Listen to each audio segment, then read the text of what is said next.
The Royal Mail Steamer Titanic, oh my gosh. It all started with a feud between rival shipping lines, the White Star Line and Cunard. What possibly could go wrong? Construction of the luxury cruise liner began in March of 1909. After 2 grueling years of constant building, the RMS Titanic was released into the water on May 31st, 1911.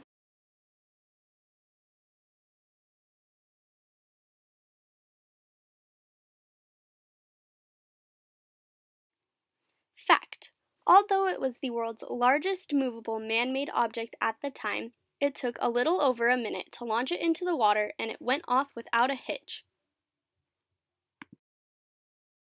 The Titanic was considered the unsinkable ship of the time, but just how unsinkable was it?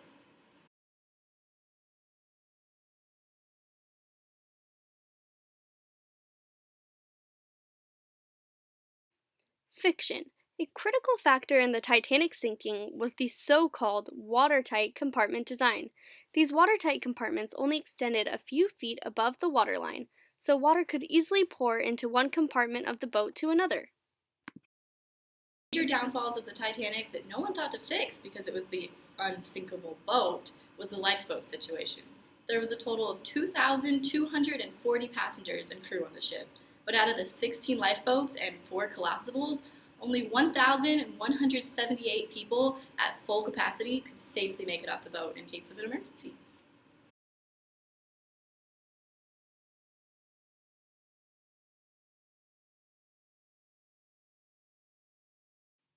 Fact: Titanic's supply of lifeboats actually exceeded the British Board of Trade requirements at the time.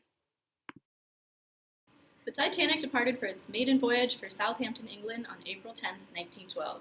Among the 2,240 passengers, there are a few standout names.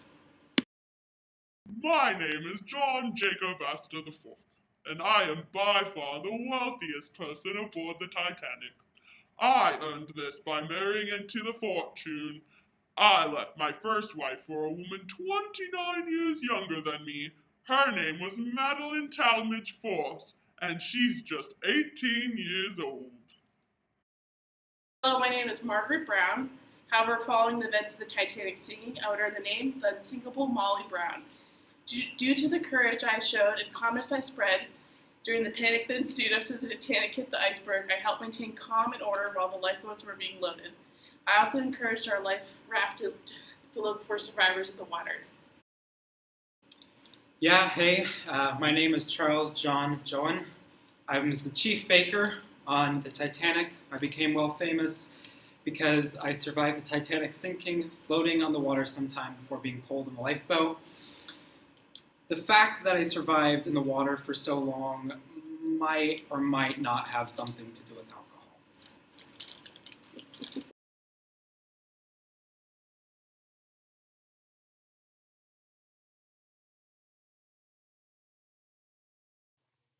Fiction: activities were dependent on class. Passengers traveling third class had virtually no options for entertainment. On the day the Titanic sank, there was a lifeboat drill scheduled to take place. However, the captain decided to cancel the drill for unknown reasons. Captain, I was going over today's schedule and I see there's a lifeboat drill scheduled. When should we call passengers to get ready for that? Oh, don't. We don't need it. Besides, if we do hold it, people might find out that we don't have nearly enough lifeboats for everyone. Then people might get anxious or frightened. It would be a whole thing. Much more trouble than it's worth.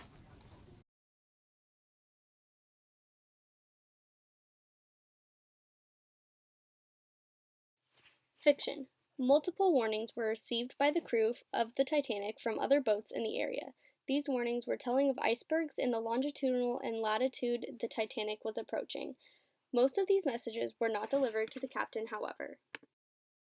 Hey, I just received this message from another ship in the area warning us that there are large amounts of ice towards where we are going. Where's the captain? He should probably hear this, don't you think? Nah, the captain is out having dinner right now. We wouldn't want to disturb him. Well, will someone here inform him of this message when he returns?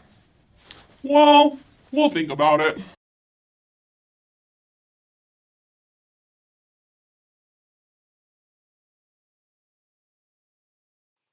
Fact: Perhaps if the crew had relayed these messages to the captain, and if the lifeboat drill had gone through, more people might have been saved, as they could have realized that there were not nearly enough lifeboats for the amount of people on board, and might have packed them fuller.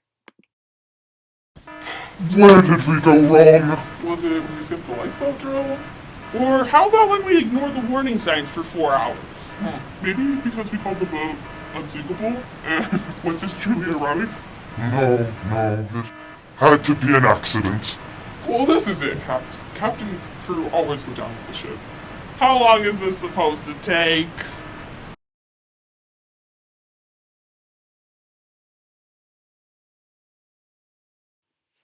Fiction. After impact, it took about 2 hours to fully submerge this massive ship.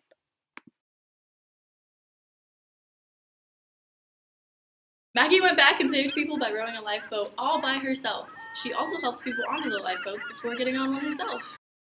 I ought to go back and save as many people as I can. How do they not fit 2 people on this thing?